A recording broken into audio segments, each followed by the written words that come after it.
This is 19-year-old Hollis Daniels. He just got arrested and has somehow managed to sneak a gun into jail. You have a family at home? Yep. Your kids? Pretty old? And this is where all hell breaks loose. The moment this happens, the entire police station goes into lockdown as officers scramble to make sense of the situation. They have no idea who did this and how something like this can even happen. Hollis, on the other hand, was by this time long gone and thought he was going to get away with it. But little did he know his heinous crime was being recorded every step of the way by hidden cameras. Now the chase was on to catch this cold-blooded teen killer. How the hell is even the gun right in the fucking in his pants leg? You know, it's funny. My mom called me and said, "Reed, are you okay? There's been a shooting, and they say it's you." And immediately then I knew I'm going to jail for the rest of my life.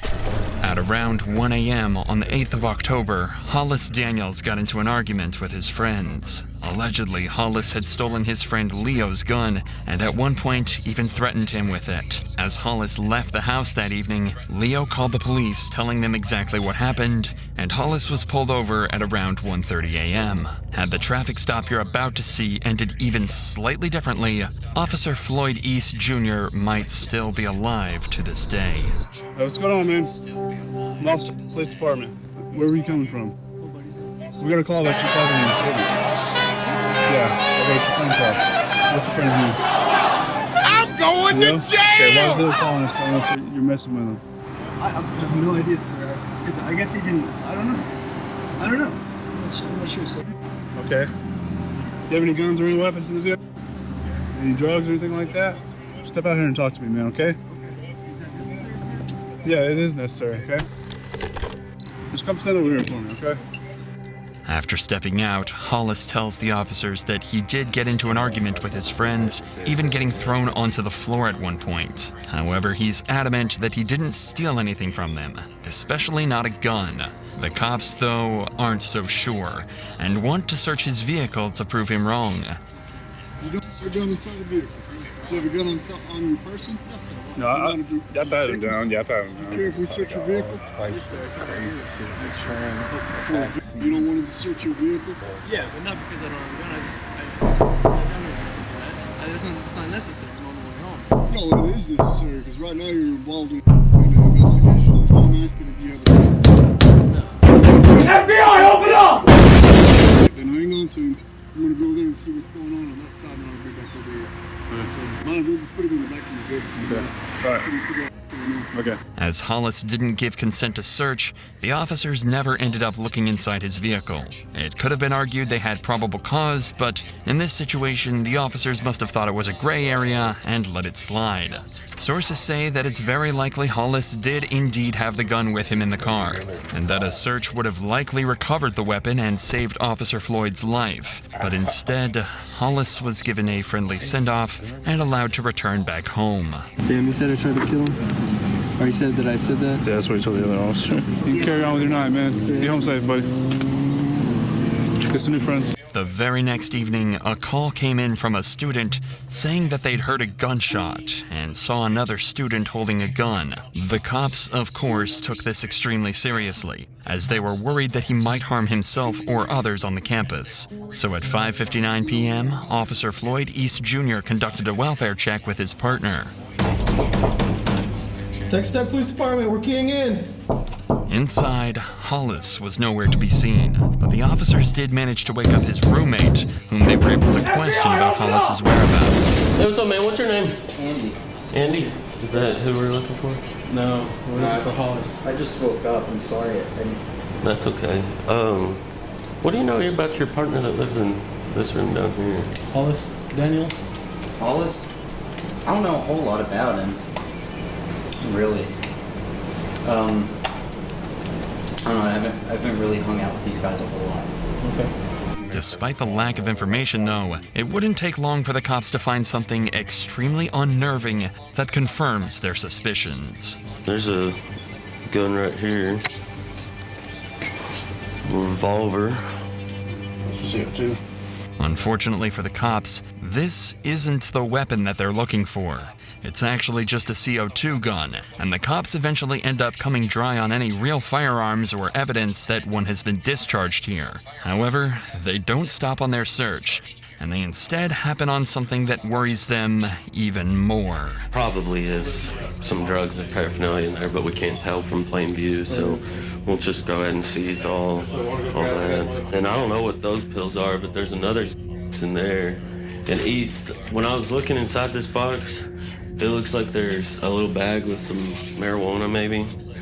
The cops found small amounts of marijuana and a larger quantity of X concealed in a bottle that was supposed to be for antibiotics. According to his friends, Hollis had recently developed an addiction for X and was illegally obtaining it alongside smoking weed to supposedly treat his anxiety. If that was indeed the case, imagine how nervous he must have felt when he returned home at 6:29 p.m. to see 4 police officers searching his dorm. Hang on, what's your name, bud? Come here, buddy. What's up? What's your name? Andreas. No, it's not. What? No, what's going on? We've already talked to your other 3 roommates. We know what they look like. Yeah. That was a good try, though. Hey, stand up for me real quick. Do you have any weapons or anything on you? Interlace your fingers on top of your head. This is the first of 2 searches that will be conducted on Hollis, marking the most pivotal points in this case. From this point onwards, he's never let out of the officer's sight, and he never retrieves a gun from anywhere. It would later come to light that at this very moment, he had a loaded .45 caliber pistol concealed in his waistband. A search should confirm that, but watch what happens when they start to pat him down. Spread your feet out a little for me. What's all in this pocket? Money? Money? Yeah, I can take it out? Yeah. Is it okay to just empty out all your pockets while we're doing this? Do you have... Don't move your hands. Is that necessary? I'm asking you a question. No, I don't think so. No. Okay. Somehow, the officers don't find the gun that'll be used to shoot one of these officers in just 1 hour from now. But the cops are clearly still suspicious. He gave a fake name and seems extremely nervous while being searched, tentatively asking to avoid searching in certain places. So what's going on with all the stuff in your room? I smoke pot sometimes, they said, and I have a few pills in there, yes, sir. So all that stuff in there's yours? Yes, sir. Yeah. So you don't have a prescription for Xanax? No. Because that's a lot of Xanax for one person.